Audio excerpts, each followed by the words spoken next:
బాపూజీ గారు గత డిసెంబర్లో 27/12/1924 100 సంవత్సరాలు పూర్తయిన సందర్భంలో బేల్గాంలో నిర్ణయించడం జరిగింది.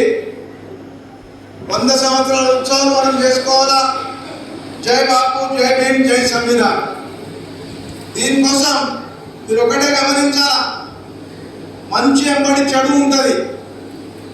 మన దేశంలో మనం బ్రిటిష్ వాళ్ళతో పోరాడిన ఆ వ్యక్తికే ఆర్ఎస్ఎస్ వాళ్ళు మాత్రం గడిచేడారు పట్టపగలే మనకి దారుణంగా చంపారు. చంపితే గాంధీ గారు ఏం చెప్పారంటే, పెద్ద మనుషుదే వీడు మన భారతీయుడు, వీడికి ఉరిశిక్ష ఇయ్యద్దు, వీడికి క్షమాపణ పెట్టాలనే పెద్ద గుణం ఆయన దాంట్లో ఉంది. అది ఒక్కసారి ఆలోచించాలని మీకు మనవి చేయడం జరుగుతుంది. పరిగణలో బాబాసాహెబ్ అంబేద్కర్ రాసిన రాజ్యాంగం ప్రకారమే బాబాసాహెబ్ అంబేద్కర్ ఏమన్నారంటే, మరాఠీలా శిఖా సంఘర్ష్ కరా సంఘటిత. ఇప్పుడు మీరు పాశ్చిమ తాండవులందరూ సంఘటితమైన ఒకటేసారి మాకు డబ్బులు తినాలని. ఇట్లా మీరు యూనిటీ అయితే ఎవరు కూడా భయపడతాడు. ఎమ్మెల్యే భయపడతాడు, మంత్రి భయపడతాడు, గవర్నమెంట్ భయపడుతుంది, ఎస్ఐ భయపడతాడు, అందరూ భయపడతాడు. ఎప్పుడైతే మనకు నష్టం కలుగుతే మనకు తిరగబడాలి. బాబాసాహెబ్ అంబేద్కర్ ఆ రోజుల్లో చెప్పిండు.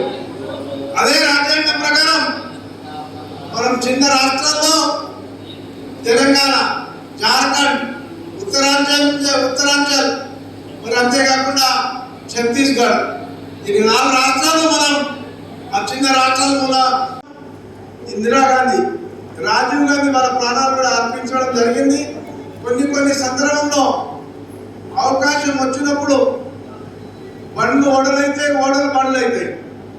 వాడు ఓడిపోయినంత మాత్రాన, అపోజిషన్ హోదా రానంత మాత్రాన వాడు మళ్ళా లేవడని ఒక్కొక్కసారి మీకు తెలుసు.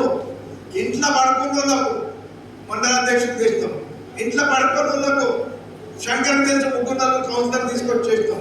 ఈ రాజకీయం శాశ్వతం కాదు. 5 సంవత్సరాలనే వాడు భూమి మీద కాలు ఉంటే వాడు ఉంటాడు. భూమి మీద కాలు లేకపోతే ప్రజలు ఎప్పుడూ అశ్రులు తీసేస్తే వాడు కింద పట్టి వాడు కాలు ఎరిగిపోతుంది. దాని గురించి గమనించాలా. ఈ శాశ్వతం అనేది ఏ పదవి కాదు, ఎవరికి కాదు, ఏ ధనవంతుడు కూడా కాదు. వాడు పర్మనెంట్ గానే ధనవంతుడు ఉంటా, వీడు పర్మనెంట్ గానే బిలో పావర్టీ పేదోడు ఉంటాడు. వాడు ఎప్పుడు పైకి వెళ్తాడు ఏం చెప్పే పరిస్థితి కాదు.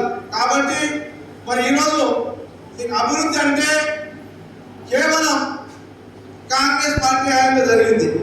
గతంలో రాజశేఖర రెడ్డి గారు ముఖ్యమంత్రి ఉన్నప్పుడు మీకు తెలుసు, ముంపు గురైన ప్రాంతంపై రత్నాకర్ గారు R&R ప్యాకేజ్లో దాదాపుగా గోదావరి నది పైన 10 నుంచి 12 లిఫ్ట్ ఇరిగేషన్ ఇచ్చాం. మీ గడిచాంతలో బ్రహ్మాండమైన లిఫ్ట్ ఇరిగేషన్ నడిపించారు. దాని తర్వాత ప్రతి చోట మీకు కూడా 3-4 లిఫ్ట్ ఇరిగేషన్ ఇచ్చాం. మొన్న కూడా మీ లిఫ్ట్ ఇరిగేషన్ అది ఎందుకు కొట్లాట జరిగిందంటే, అక్కడ కవిత గారి భూమి ఉండే, ఆ భూమి కోసం పోవాలని ఆ పిప్పి నీళ్ళ కోసం అది ఆపడం జరిగింది. మొన్న అవి క్లియర్ చేశారు, సర్వే చేశారు, వాళ్ళు కూడా భూమి అమ్ముకున్నారు.